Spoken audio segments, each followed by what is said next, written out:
Hello? Hello? Hello? Okay. Okay. All right, calling the meeting to order. Pursuant to Governor Baker's March 12th, 2020 orders superseding certain provision of the open meeting law, General Laws, Chapter 30A, Section 18, and the Governor's March 15th, 2020 order imposing strict limitation on the number of people that may gather in one place. This meeting of the Southborough Conservation Commission will be conducted via remote participation to the greatest extent possible. Specific information on the general guidelines for remote participation by members of the public and/or parties with a right and/or requirement to attend this meeting can be found on the Town of Southborough website at https://www.southboroughtown.com. For this meeting, members of the public who wish to listen to the meeting may do so in the following manner: https://www.southboroughtown.com/remote meetings, all one word.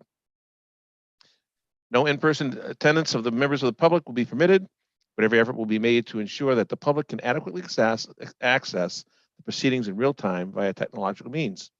In the event that we are unable to do so, despite best efforts, we will post on Southborough's website an audio or video recording, transcript, or other comprehensive record of proceedings as soon as possible after the meeting. Good evening.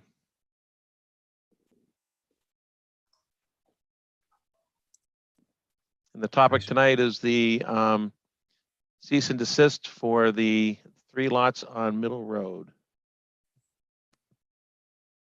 Yes, Peter Beam is here to speak on behalf of the proponent, Quality Framing Contractor. So I can begin? Yes, you may. Okay, great. Thank you. So thank you for convening this meeting. And I was in attendance at the meeting on Thursday, December 3rd. And I had that agenda, and I had several items on that agenda. But apparently after I would finish my last item on the agenda, this item came up.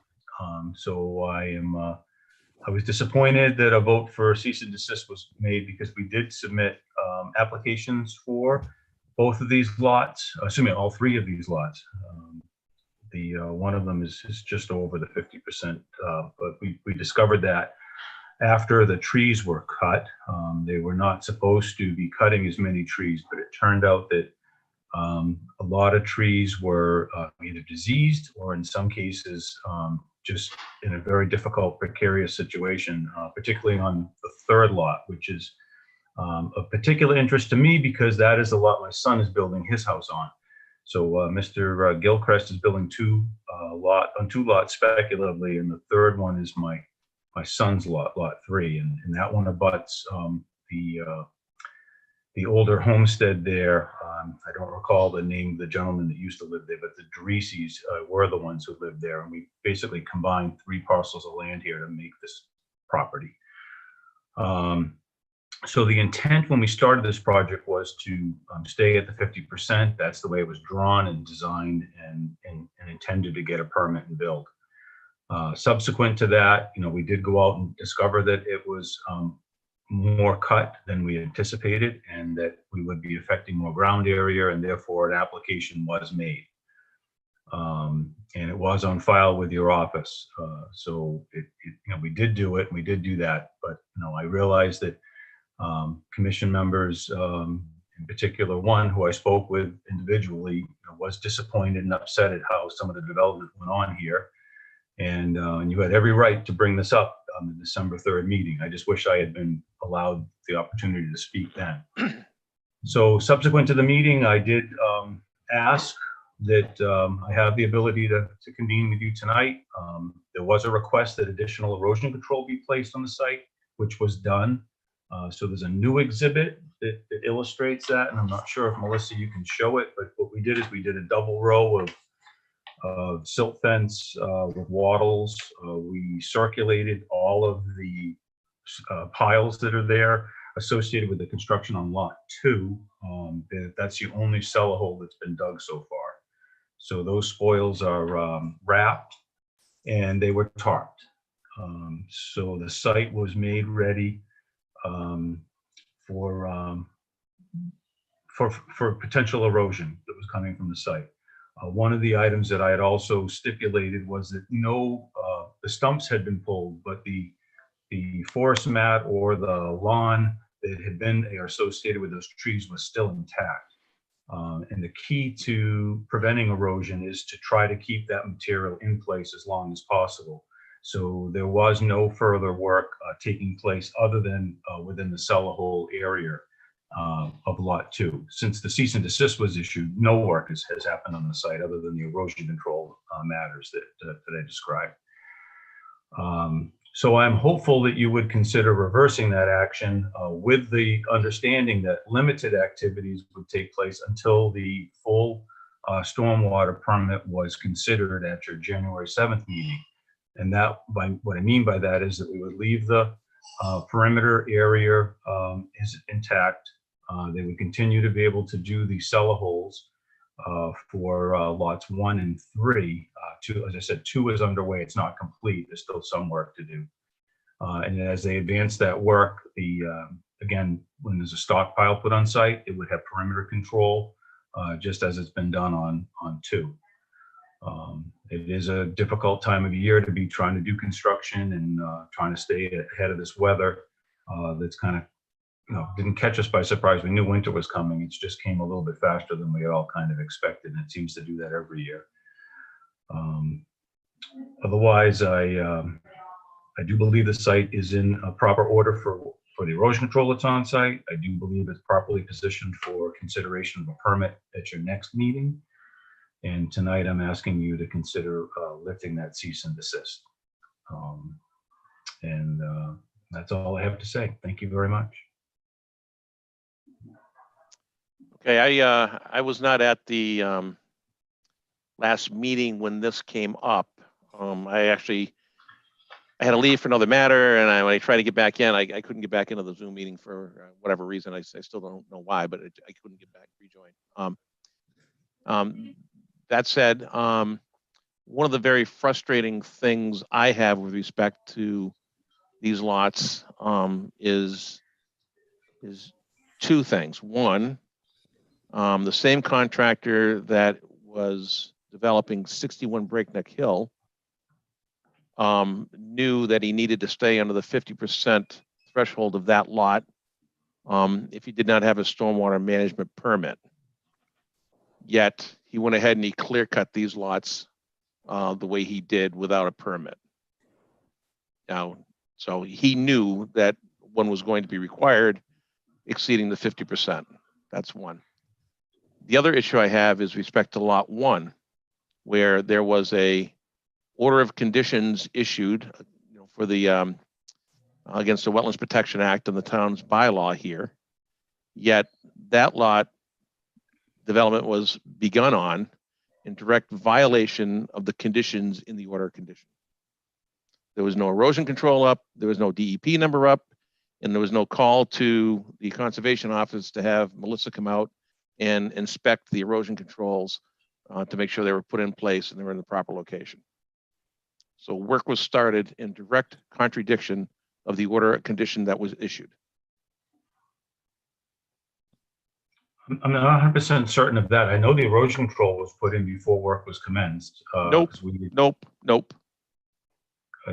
I drove by it, and I made a call to Melissa and said, what's going on up there? There's no DEP number, there's no erosion control. And then I had to go up to the town hall to sign some papers, and I went by and there was an army of guys out there with an excavator that were busily putting in erosion controls. After you had brought it to their attention, okay, then Yep. I'm sorry about that. I was not aware of that aspect of it. And I do know that the DEP sign was slow to be posted. That much I was aware of. Yeah. And also a couple of notes, the stockpiles that are out there that now have erosion controls around them, you can see that, and that are, quote, covered with a little teeny mushroom cap on top that isn't really covering the entire pile. It's more like a Charlie Chaplin hat. Probably could have taken a little bit more care to cover more of it so that it doesn't get completely sopped and start running around in, like pudding. Okay. Those are my comments thus far, so I'll open up to the commission for other All right. comments and questions and so forth.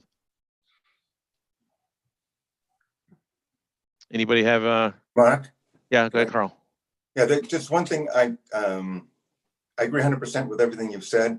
There's just one other thing, I think that condition that on the first lot. Lot they 1 or originally lot told us- 3? Let's see, the lot that's under development now. I mean, the one with that we approved. I don't know which one do we The call lot it? one. You're Lot right. 1 is the one with Okay. the order of conditions on it. Lot 1.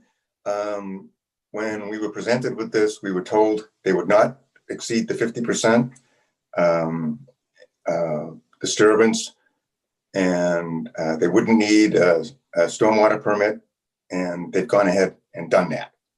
I think I know there's a whole long list, and you covered most of it, but I think that's one more thing that that lot 1 has got 2 things. One, they violated the order of conditions, and they went ahead without getting a stormwater permit for it. So I think that's accurate.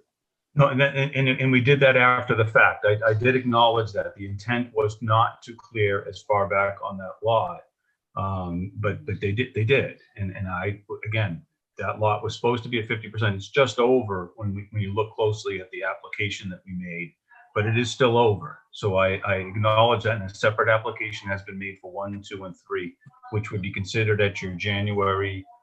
I think January 7th is when it's on. That's probably appropriate.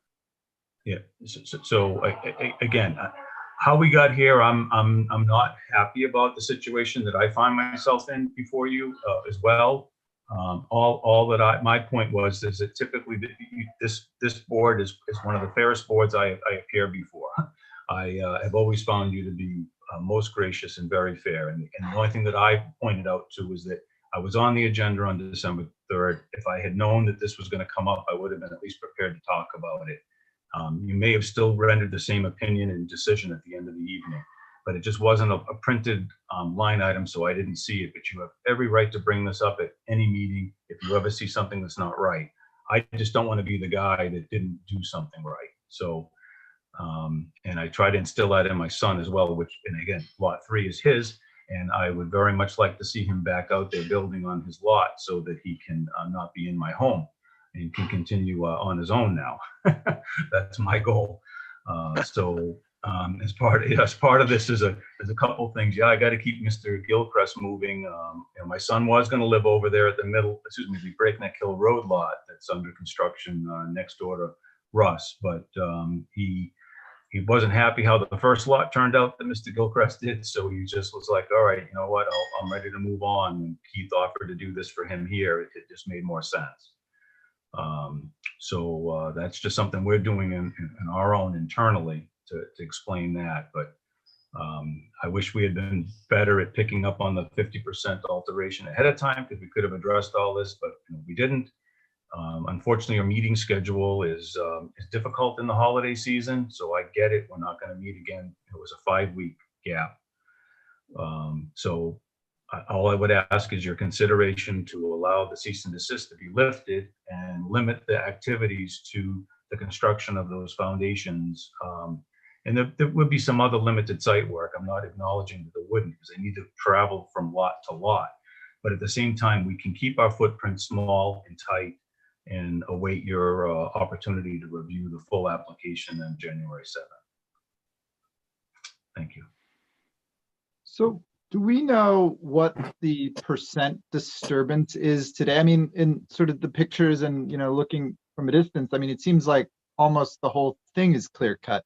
What is the percent where there was cutting of the 3 sites?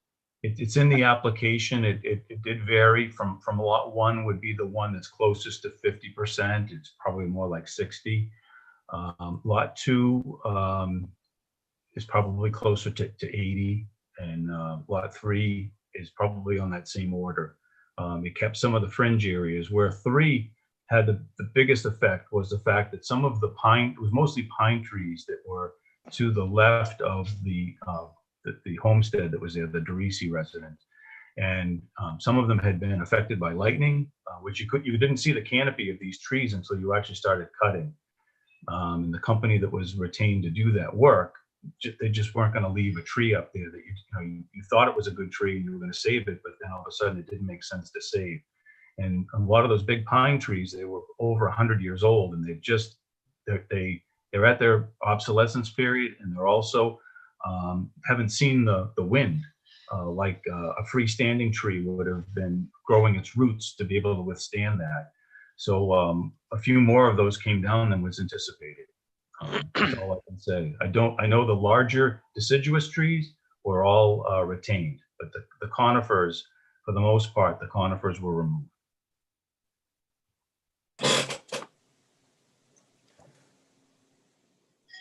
Hey, Mark, can I speak again, if that's all right? Oh, yeah. Okay. Couldn't find you here. Well, I'm here. I was looking back and forth. Yeah, no, that's, yeah. Let's see. I'm going to just briefly speak for all the people who come before us with plans that are complete, and we approve them, and they hold to their plans, and they don't surprise us. I think we need to be fair to them. That if we go ahead and say, go ahead and start doing this without formal approval, really tells them that the time and money and effort that they put in to getting it right is foolishness. So that's all I'll say about that. But that's how I feel.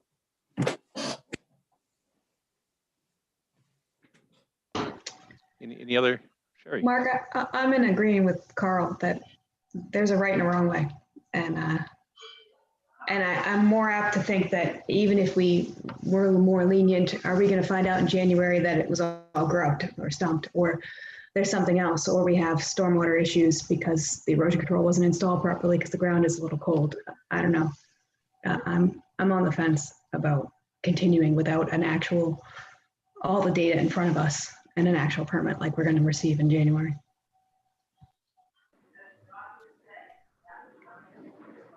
Any other comments from anybody else? Yeah, Melissa, have you had a chance to take a close look at the site, at the erosion controls, and sort of ascertain what condition the site's in?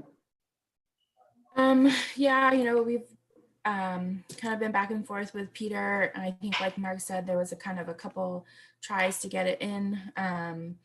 I would say the silt fence and the erosion controls that are out there are functioning. With the snow, they definitely got some snow loads, some sagging. But for the most part, maybe not the supremest job you can see ever, but they're in, and they did what they were expected to do.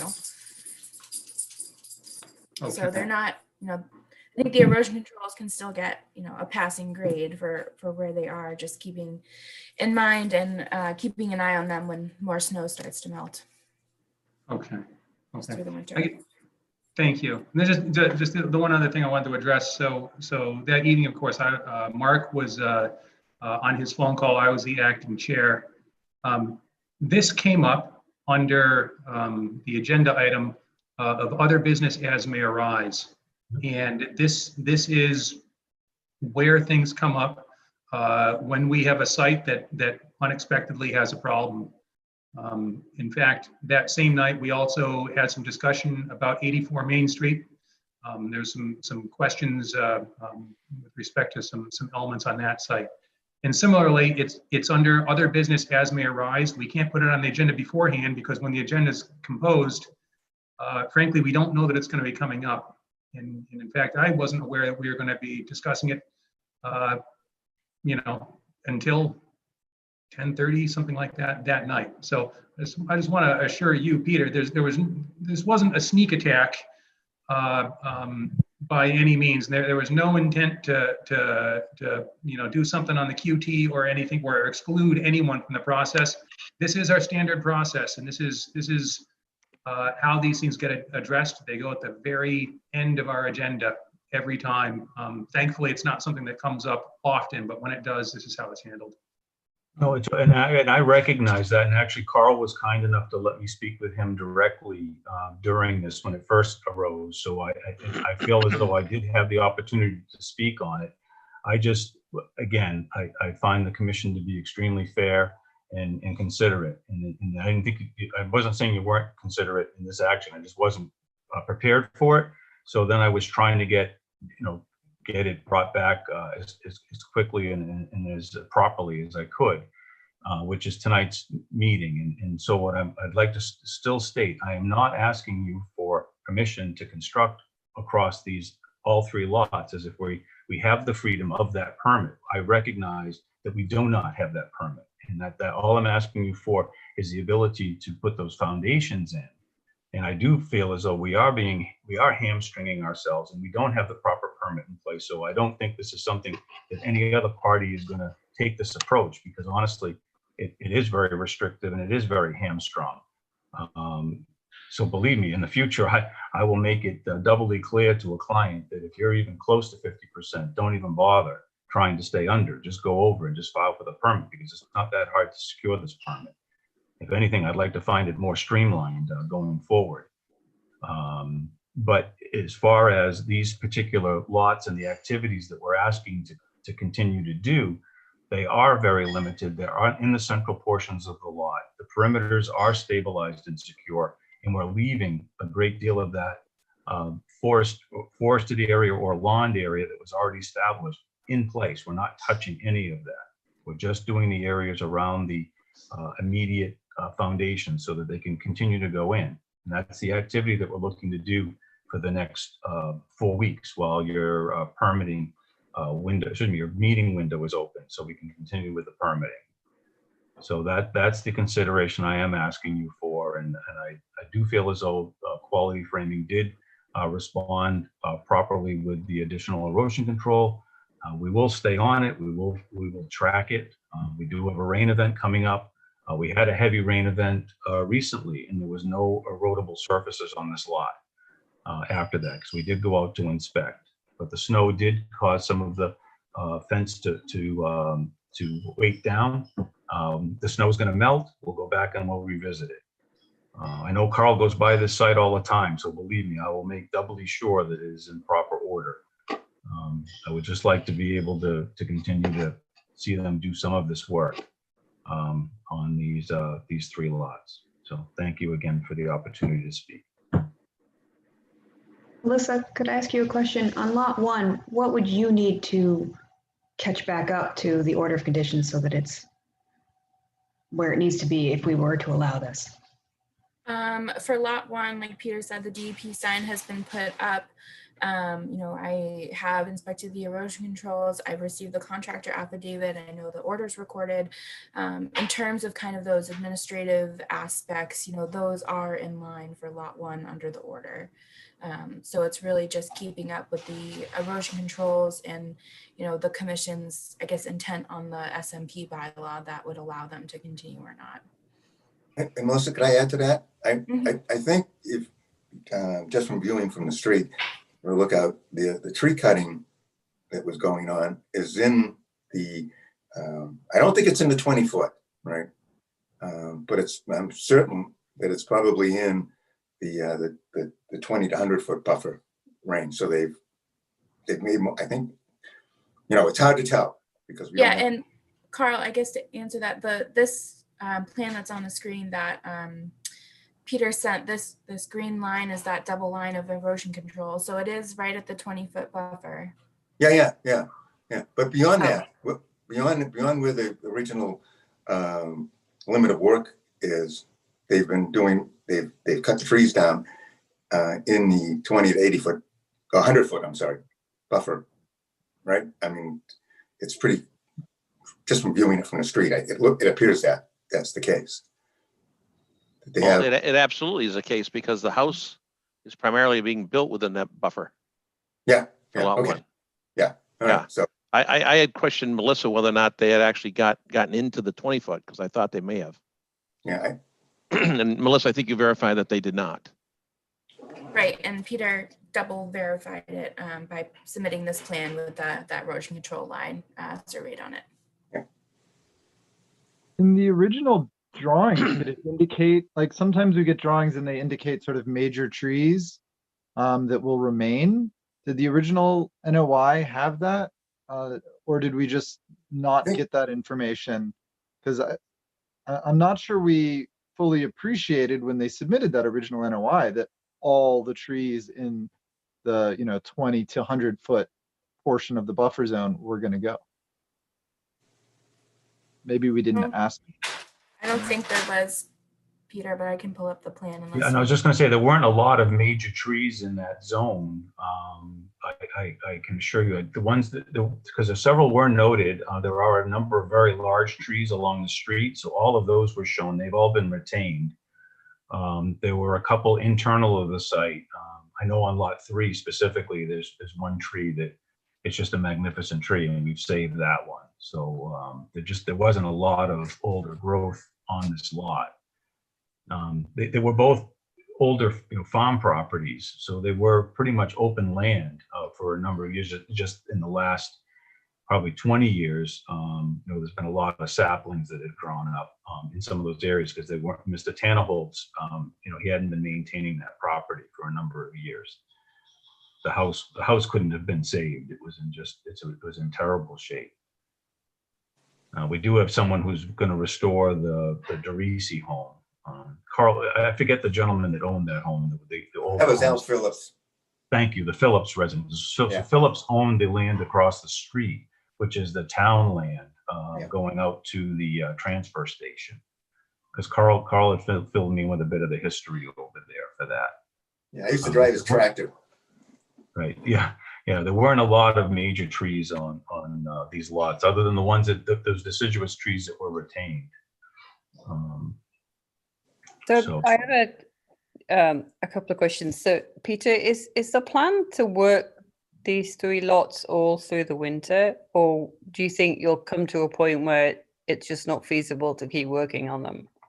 No, they wanted to work all winter. And, hopefully it's a mild winter. If not, they're only going to be able to get the foundations, and then they would do the framing and the construction of the homes, and then the other site work would resume in the spring. I mean, if it's a mild winter, that he could do more activities. But again, I'm only trying to advance those foundations and that portion of work until we secure a full permit from you for these 3 lots. So if I've understood this correctly, lot 1, Melissa, you're saying is now compliant with the order of conditions as we defined? But this, yes, yeah. Okay. Better lack of words, yeah. So how long will it take to do the foundation on lot 1? What I'm getting at here is there an option to say, well, let's just focus on lot 1?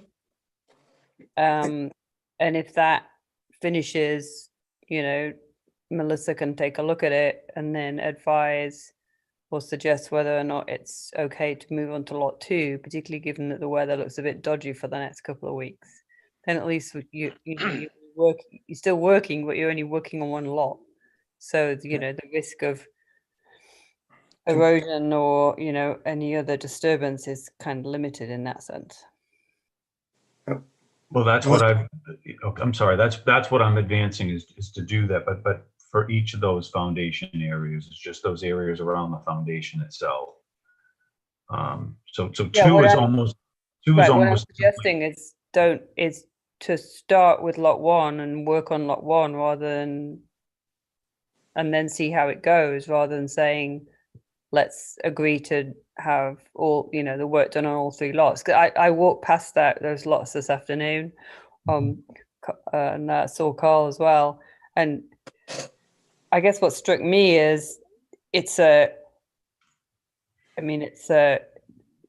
is not a flat field lot. I think, I don't know who else has had a chance to see it, but there's some pretty steep gradients on those lots. Yes. So, particularly at this time of year with those gradients and that amount of activity, just driving over the lots to have to get to the foundation, there just seems some risk there. So that's why I'm just suggesting whether or not you could start with the first lot and see how it goes. Okay. Well, what I was going to say is that we are coming in and we're going up to lot 2 now, and it is fairly flat across the top of this site. When you look at it from the street, it looks just like a hill. I don't disagree. We're not suggesting those driveways go in. at all during this period of time. All I'm looking to do is each of the foundations, they are in the flat section, and we go through a paved driveway to get into the site off of Middle Road. So we would be maintaining the egress that we currently have up to Lot 2. And then Lot 2 is almost prepared and ready for a foundation. Honestly, it probably would have been done within another day. And then they could have started doing the footings and forms. So I'm inclined to follow the path that you're outlining, but I'd like to be able to go from Lot 2 to Lot 1 and not just do Lot 2, because it's not going to take that long. We're not touching Lot 4 at all, which is shown off to the right of the screen. And so from a perspective of what's altered too, if we're looking at all of the land area here as a total, where we are over 50% of all of the land as well, but not very much. That's what I'm trying to say, is that there's a 1 acre parcel to the right that's not touched, and then there's about a ½ an acre of Lot 1 that's not touched. Peter, to do those lots, are you going to have to grade anything to get access or to dig them out? Is there any grading associated with building the foundations? No, it's just excavation. It's strictly excavation, so it's stockpiling, and that's why I said I'll wrap every stockpile area, and I'll do better than the little hut cover that you said, Mark. I'll make sure that they do a more robust cover. I honestly, I took a picture. He sent me a picture of it. I thought it was sufficient, but you're seeing it firsthand. So we'll make sure that those are more robust going forward as well.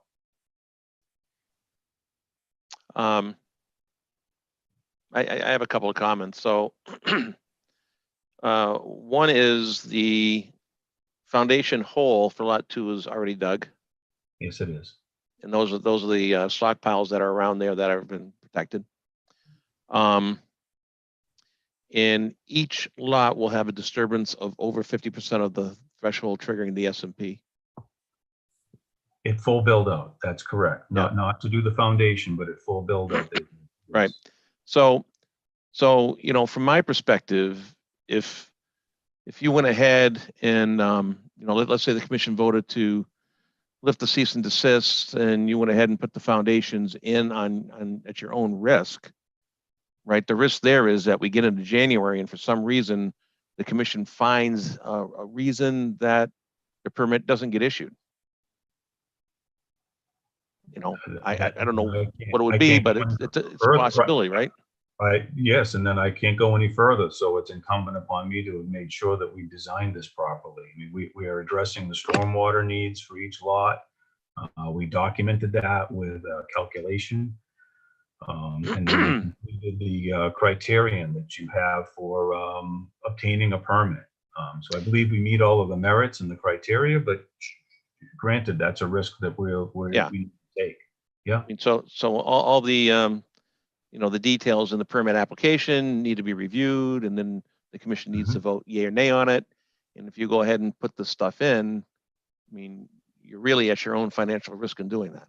I recognize that, Mr. Chairman. That's a risk that we're willing to take.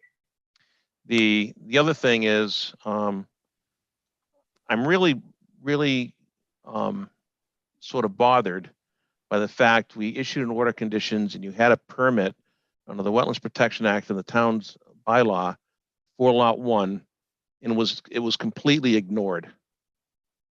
And I, for one commission member, cannot just let that go by. I can't. So I feel that there's got to be some penalty imposed on, Lot 1 associated with that violation, just to send a message here that, this commission is a volunteer commission. We spend lots of hours reviewing this stuff. We issue a permit and just have it to be completely ignored, makes the hair on the back of my neck stand up. That just should not happen. It can't happen. And, the permit was provided to them, and it went to the registry, as Melissa stated. It was part of their title and their deed. They obviously didn't read it close enough. They've read it very well now. I can assure you of that. Well, hopefully it's on their dashboard of their trucks. Hopefully it's more than just collecting dust on the dashboard. Yeah. So Melissa and I talked earlier this week, and because we had a 5-week delay here and that the cease and desist was applied here, we talked, and I thought it was appropriate for us to get together as a commission, review this and make a decision as to how to move forward in this. So either the cease and desist stays in place until our next meeting. Then there's the SMP discussion, and then that gets issued. So, I mean, that could be a couple of month delay here before you get your shovels back in the ground.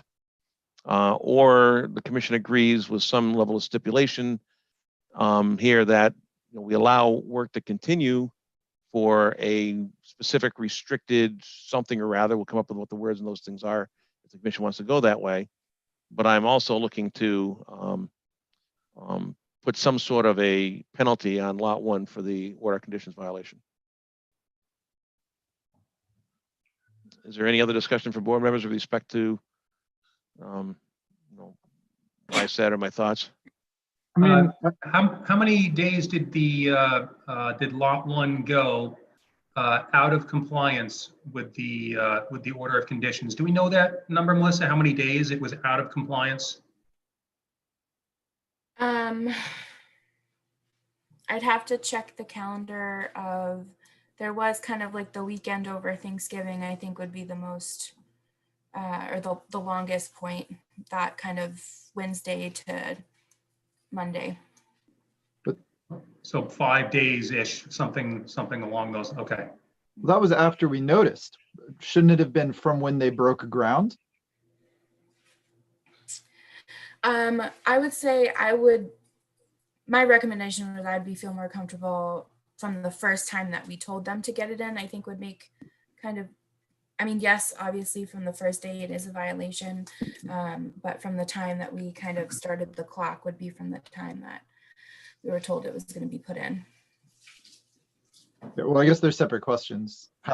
When is it, a violation in that context, as opposed to how long were they, we think, not in compliance as they should have been? Which I guess would have been from when they broke out. But how long was that? Do we know? I'd have to go back and look through. I don't know, Peter, if you know the day that they I started. don't, I'd be more forthcoming if I did. I don't think that if they did anything early on, it would have been to do the work on the old homestead there and getting that ready for demolition.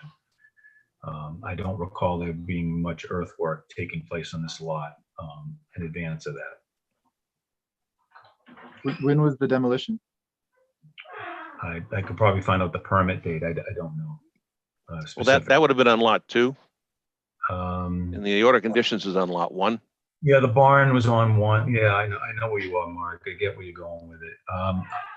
I thought where you were going with it for the 5 days made the most sense to me as well, but I don't know any other dates. So I understand the need to issue a penalty for this, and I'm certainly accepting that approach. So. And I guess to Peter's point as well, I would also reiterate that I would agree that the most impactful time was probably starting that Wednesday of when they really started to do kind of work on that lot. Because I think, and Peter, correct me if I'm wrong, they started doing more kind of earthwork and tree cutting on the lots 2 and 3 first, and then kind of moved to 1. So it is kind of counterintuitive when you think 1, 2, 3, but they did start kind of on the other lots before kind of coming back to 1. I guess I would just add that our historical practice has been, frankly, we don't issue fines very often at all. But when we do, we've dated them beginning from the date of the first notice that we've given to an applicant. The first step is give a notice to an applicant. There's a problem here. It needs to be fixed. If it doesn't get fixed, starting from that notice is how we've in the past calculated a fine if we've chosen to issue it. Just to put that out there, and that's why I was asking Melissa that question. Yeah, and Ben, I agree. I mean, that's been our practice in the past. Melissa, I think you mentioned to me, and correct me if I'm wrong, that you had contacted, the contract, was it contract framing or something like that, and or Already Peter framed the the contractor. Wednesday before Thanksgiving? Is that Yeah, right? that was the Wednesday that I'm talking about. Yep. So it'd be that Okay. Wednesday to Monday, I think, again, when we spoke. And the erosion controls all got put in place. When was that? That would have been Monday. The 7th or the 30th? The Monday 30th. after the holidays. Yeah, the Monday after Thanksgiving.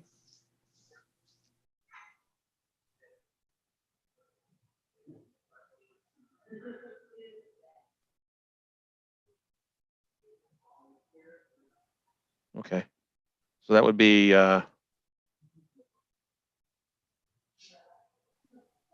6 days, something like that.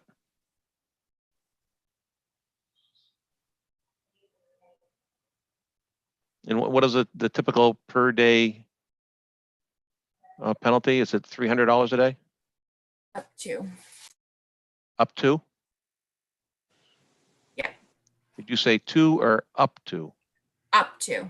Okay. So the commission can make the decision on the appropriate amount per day.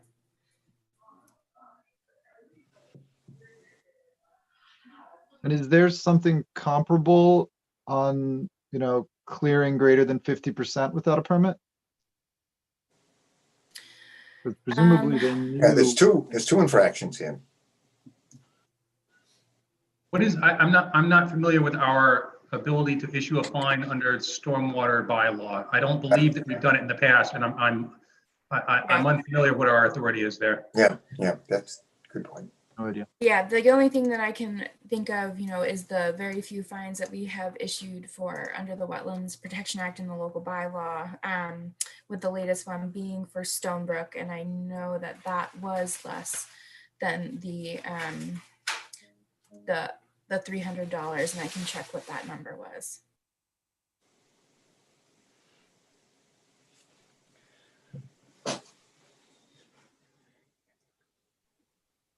I guess from my perspective, I feel like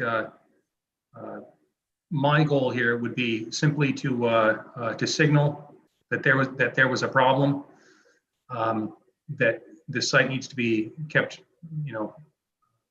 needs to be tracked more closely. So I guess I would not be looking towards the top end of our fining authority. To my mind, that would come if there are continued problems on the site.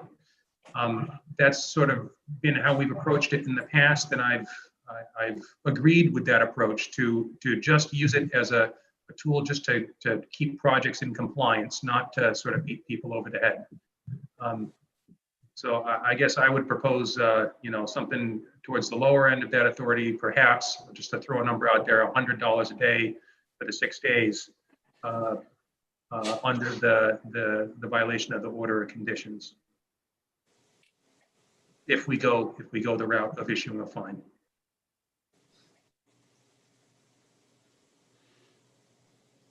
Okay. I was kind of in line with your thinking, Ben. Something around $100 or $200 a day for the 6 days or something like that. Maybe, something, I don't know, $600, $1,000 in total fines or something like that, for the violation. I'm certainly open to any other numbers or discussion that you want to have on that.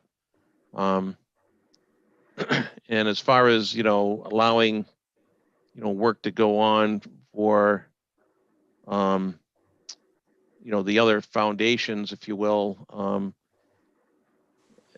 lifting the cease and desist and allowing foundation work and or framing and zero site work, at the risk of the applicant here potentially running into some sort of a snag with the SMP. That's they're taking some liability and risk associated to that. Doing work on that lot with anticipation to go over the 50%. And, you know, during the application process, we find some sort of an issue. I don't know.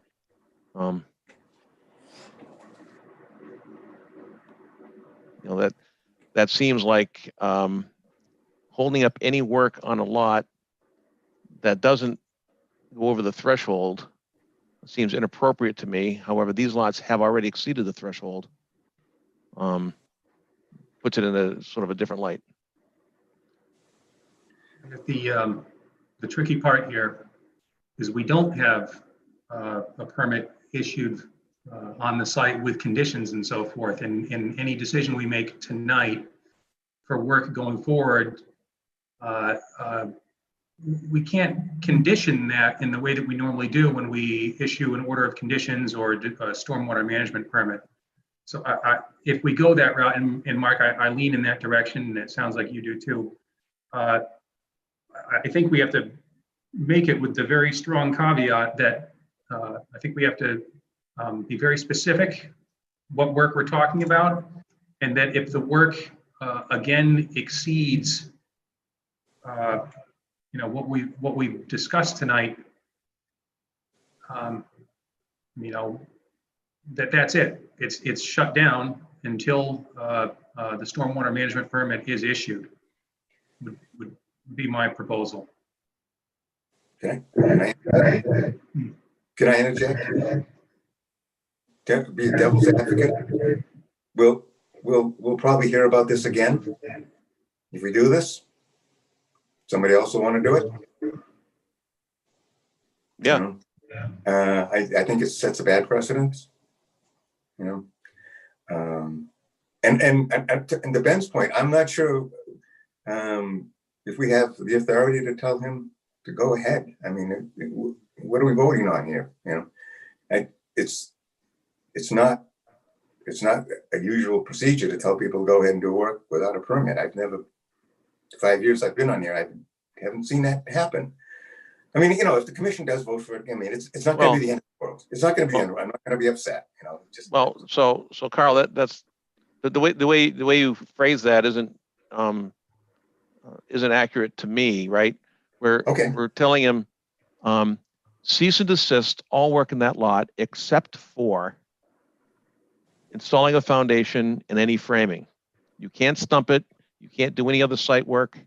You can't do anything like that without getting a SMP permit for these lots. And he's already had the application in, which is going to be on our agenda on January 7th. Yeah. Right. So to me, it isn't as if, there's pushback about applying for the permit for the Conservation Commission. The application's been made. Our next meeting is the 7th, in which we'll sit on this and hear it. And, they're asking, can we put the foundation in given the weather and that sort of thing. So, I mean, the commission needs to decide whether or not that's something they're willing to do or not. Yeah, it's a commission vote, right? Yeah. As far as our authority to do it, Carl, it's sort of an interesting point you raise. I guess in my mind, the foundation work is work that Quality Framing would be allowed to do without a stormwater management permit. The work they did in the tree cutting in the clearing is work that clearly does require a permit. And that work we're saying must halt until the issuance of the permit. But the work that would have been able to be performed without a permit, we would be, if we go down this road. And we're amending the cease and desist is what we're doing, right? Is that correct? I think that's basically yes. Yeah. Accurate description. Okay. Yeah. All right. So we're not removing it. We're just amending it. Yeah. So the cease and desist that's in place now, it says stop everything. Yep. So we would effectively be amending that, saying stop everything but. And one of the buts there, in my mind, is I heard that there would be movement and the top of the hill going from one site to the other in terms of digging foundations and so forth. Is that what you said, Peter? Yes, it is. Yes, we do need to pass from lot to lot, because I don't want it to come up from the road. That's what I'm trying to state to Okay. the commission, is that that's where the impact area is, and I'm postponing that activity until I have a permit from you. So can you pass from one lot to the other without stumping anything? Well, it has been stumped. That's what I'm saying to you. They did stump that, but they left everything else in place. So that's why that site is still what I feel is stabilized. No. They didn't stump lot 1 or lot 3. No, Oh, yeah. they have stumped them, Mark. Oh, yeah, they're clear. They're stumped. No, they are stumped. But the site is still, if you looked at it, it doesn't look as though it's stumped because they put everything right back in place again. So that's why I'm saying to you, the forest mat, if there was a forest there, is still in place, or the lawn is still there in place.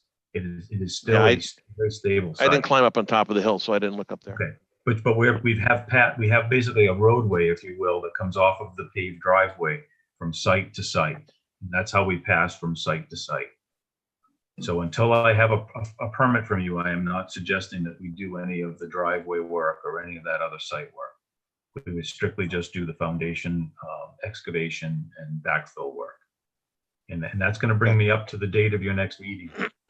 Peter, Yes. is there any way you could do a quick exhibit that showed actually where how you connect from lot to lot?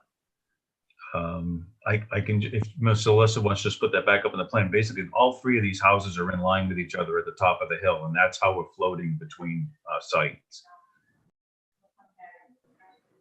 I'm sorry, Melissa, you're gonna have to drive again. It's okay. Right, so you can kind of see that from lot 1 is where our paved driveway is existing, that we've been going in and out of the site. You can kind of see the shadow of the barn there. Thank you for the pointer. So you get into there, and then you go up to lot 2 and lot 3, and then you're already at lot 1 at that position. We have a paved driveway pretty much to the edge of the house on lot 1.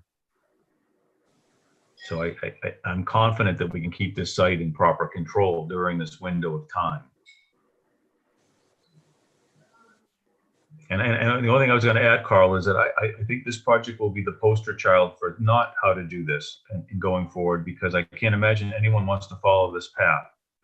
I hope so. A lot of time trying to mitigate the situation. I can't imagine anyone wants to follow what I've had to go through here. So I can assure you, it'll never happen in my office again. So that much I can take away.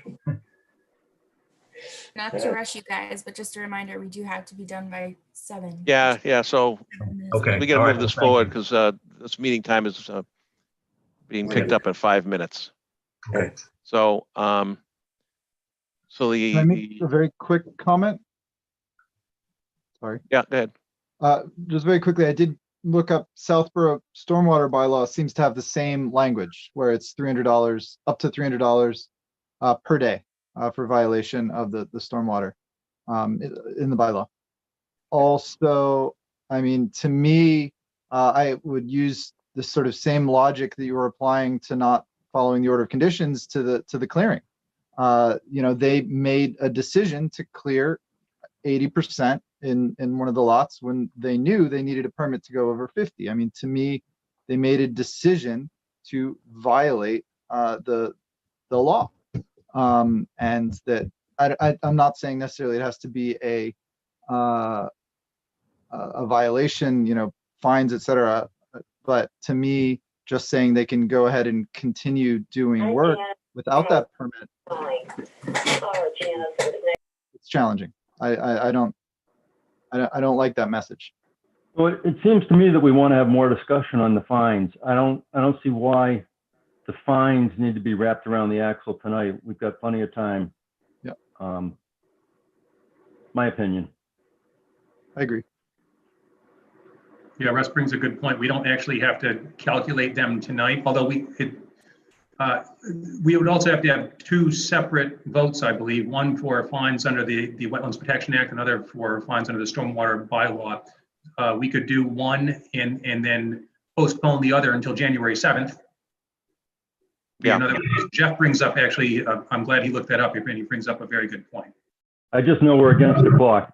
Yeah, it's a good suggestion. I mean, for lot one, I mean, there's a permit in place. There's been a direct violation of that, the conditions within that permit. So, I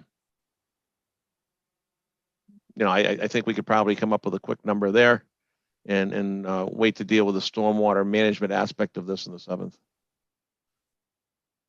Now, as far as amending the cease and desist from zero work may progress here to something else, does the board have any appetite for that?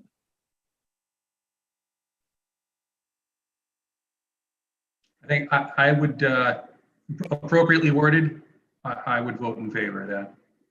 Yeah, I agree. Yeah, I'm in agreement as well. So with a couple minutes here left to go, I mean, I guess what I would propose is that the cease and desist that's been issued for all 3 of these lots be amended to allow only foundation work and framing, or only work within the foundation envelope, going from below ground vertically up, be allowed. May I add to that, the maintenance Yes. of erosion control, the maintenance of erosion control features and the installation of additional erosion control features as instructed by our agent. Yeah, and stabilization, Yes. a lot. Yeah. The whole lot. Yep. Yeah, perfect. Good add. Good add. If you're ready for a motion, I would. Yeah, I would let's take a move- motion and then move to a vote and go from May there. I So clarify it? So I have Hello? the exact language. Oh, I'm sorry. It's Katie. So I have here, oh, you want to go, Melissa? No, go ahead if you're writing it. Go ahead. So you want to vote on for the cease and desist to be amended to allow only work within the foundation envelope and maintain the erosion control features as instructed by our agent, and also ensure stabilization of the whole lot. The only change I'd make, Katie, is maintain erosion control features and add new features as instructed by our agent. And foundation and framing. Yes. So I know we're running out of time here quickly. So next I would say, so moved.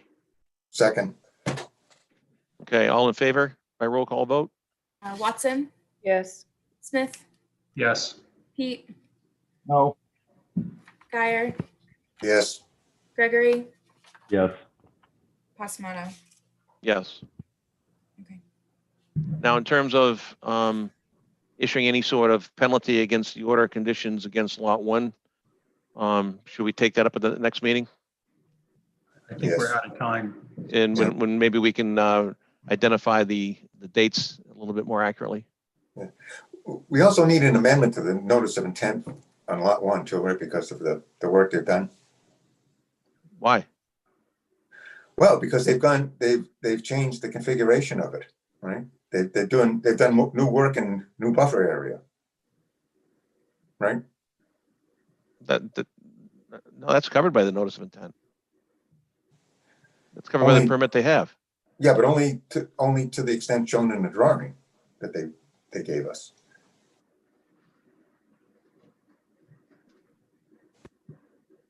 That's single the corner? plan that they had right there in front of you. Yeah, the original one, but that doesn't go all the way to the back of the lot, right? It would be this corner essentially, because this is the erosion control line. Yeah. Dark. So it would be just this corner. There's a very slight deviation, Carl, but I'll look at it closer. If it makes Yeah, sense, we I'll should- get that into Melissa. Yeah, we'll work that out and see what the differences are and see what the appropriate. I don't know step- that drives a change to the notice of intent, though. It could just be an update, to the order of conditions like the Yeah, administrative. yeah, approval just that so we we have it did. documented. Okay. Yeah. Yeah, we can definitely discuss that the next time. Okay. Work that out with Peter. All right, we're out of time. Thank you for your time this evening. Yeah, thank you. Have a good night, everybody. Okay, we need a motion are to we- adjourn. So moved. Is there a second? Second. Okay, all in Uh, favor by roll call. Watson, Yes. Smith, Yes. Pete, Yes. Guyer, Yes, Gregory, Yes. Masato. Yes. Okay. Thanks, everyone. Night happy all. holidays. Happy Good night, holidays. Holidays.